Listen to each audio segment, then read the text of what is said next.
So I just finished sanding down the sides, and in this project I've come across multiple episodes where I kind of wish I could just start it all over. Namely because what I've learned about the design flaws that I made from the get-go.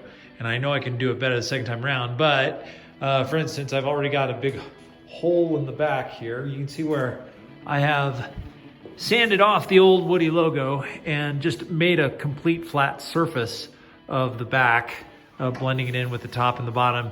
And I believe rather than leave this like goobery epoxy spaces, I'm just gonna glue on some new strips and just strip out the back to make it look a lot better and clean that up. And then what I didn't notice, so the right side matched up nicely, but I've got this big, almost like a 1/8 of an inch step off all the way down around the side.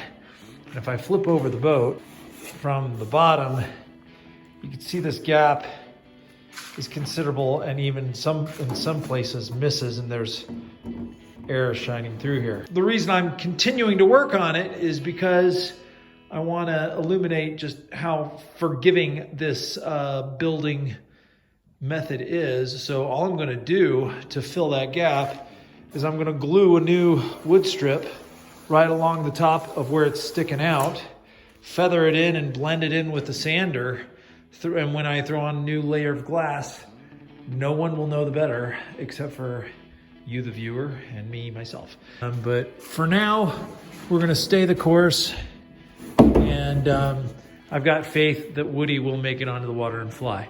Now, for the front, I sanded down very flat the edges of the deck and the hull, how they all come together just nicely. But what I'll end up doing is gluing a couple of strips of cedar across the front and then feathering and blending them in so a nice rounded nose to clean all that up. And then once we get the major structural patches made, then it's using some clear epoxy in finishes and filling in the weave and making it shine and sparkle. It should be nice.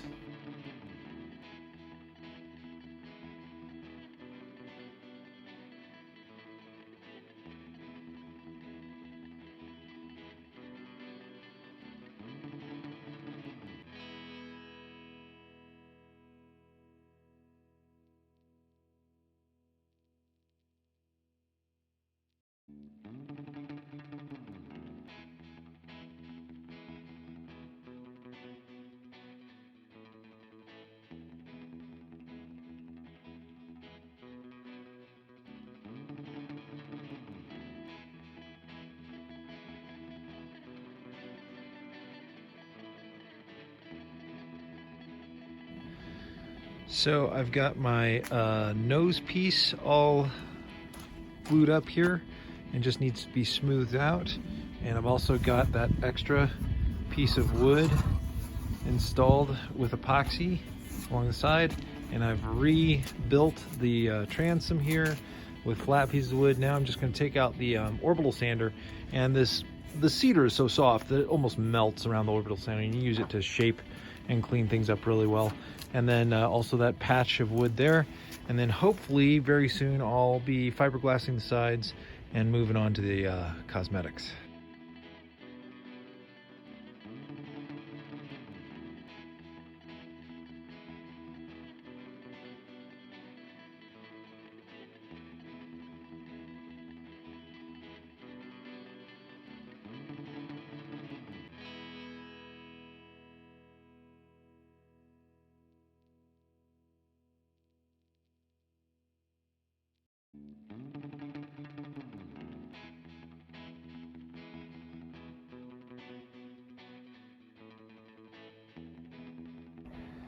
Okay, after about a half an hour of sanding, we've got our transom nicely blended in. We've still got some holes that need to be gaps to fill with a little bit of wood filler before we fiberglass again, but that's going to look much nicer than it did before with the big gaps in the corners. And that blended in nicely. Another gap to fill. I managed to feather in that extra board along the whole left side with a little bit of roughness here and there and some gaps to fill, but overall not so bad. The nose came out really nice. Get in here. It's so fun to kind of blend that in with the orbital sander. I'll probably do a little just a fine sanding with a block or a sanding block to get that smoothed out. And then we'll throw some glass around that to clean it up. Then it's fill coat time.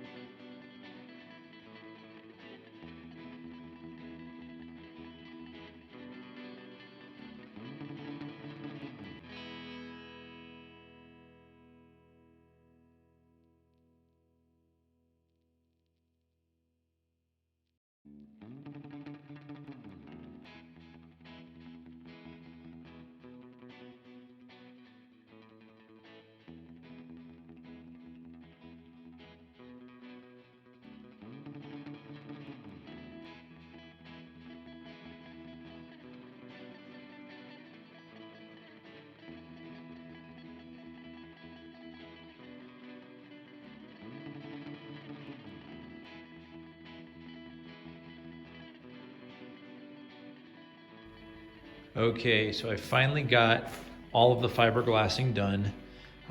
There is the whole board is encased in fiberglass, but there's all this extra muckety muck and stringies left over from the fiberglassing. So we're gonna do a nice rough sanding down of all the rough edges, and then it's gonna be time for adding a fill coat and making it look good. Awesome.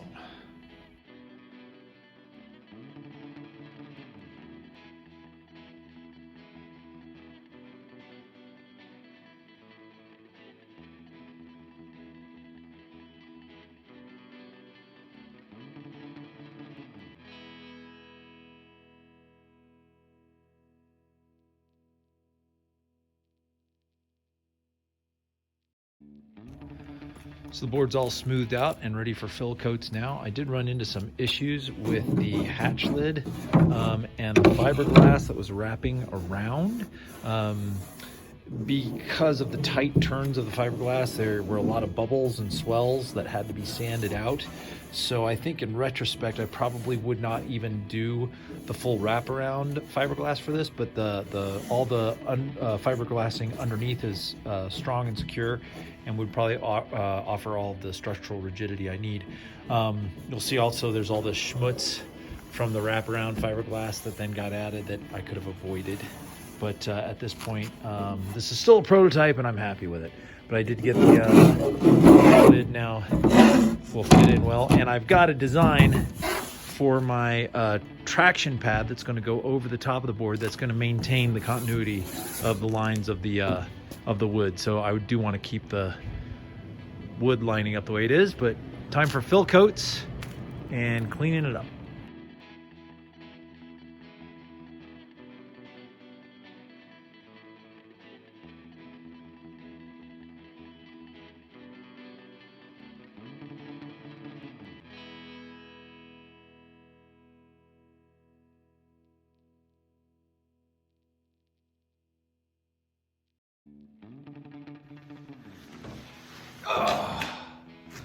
Okay, before I throw in the fill coat on the deck here, I've been thinking long and hard about this, and I think I need to make a commitment to how I'm going to secure the deck hatch and how I'm going to insulate and make the deck hatch watertight. Fortunately, if I completely blow this, then I can always replace the material from the deck hatch with something else, whether it's plexiglass or even another piece of wood, or I can even recreate a cedar strip deck lid like this. So my first attempt here at making a watertight deck hatch is going to be modifying mainly this piece of wood and minimal amounts of modification to the hull of the boat. So in order to do that, there's a lot of designs on e-foils where people are using hatches, latches like this, placed in the board. Usually there's a couple of hinges on the top with latches like this at the back of the board so the whole hatch hinges up. In order to put hinges on the deck here, that would require holes through the deck as well as waterproofing those and things. And the only problem with these hatches or these latches is that they're quite expensive. These were about 22 to 25 bucks. And I've heard different reports that some of them are watertight and some of them aren't. So I've decided I'm gonna go with 4 of these latches, 2 in front, 2 in back, and have that completely suppress the deck lid by itself against a rubber seal. And the advantage to that, like I said, is if it completely is a washout and it doesn't work, I can always jettison this deck and rebuild it in some way. Now for the rubber seal, I'm seeing all kinds of different things that are used. I'm gonna go pretty simple with what I found at Home Depot, which is Auto and Marine Rubber Water Seal. And this is an example of it glued down to just a spare piece of wood. And you can see it's just a normal U-shaped seal, and when it's completely compressed, it's about 1/8 of an inch thick. I put 2 pieces on this piece of wood to see if it would bond with epoxy, and it does bond with epoxy, but actually the seal just on the adhesive that comes with the rubber seal is pretty good. I don't know if it's gonna work or not, and I don't know if these are supposed to be watertight. I don't know how watertight they are, but we're gonna find out soon enough.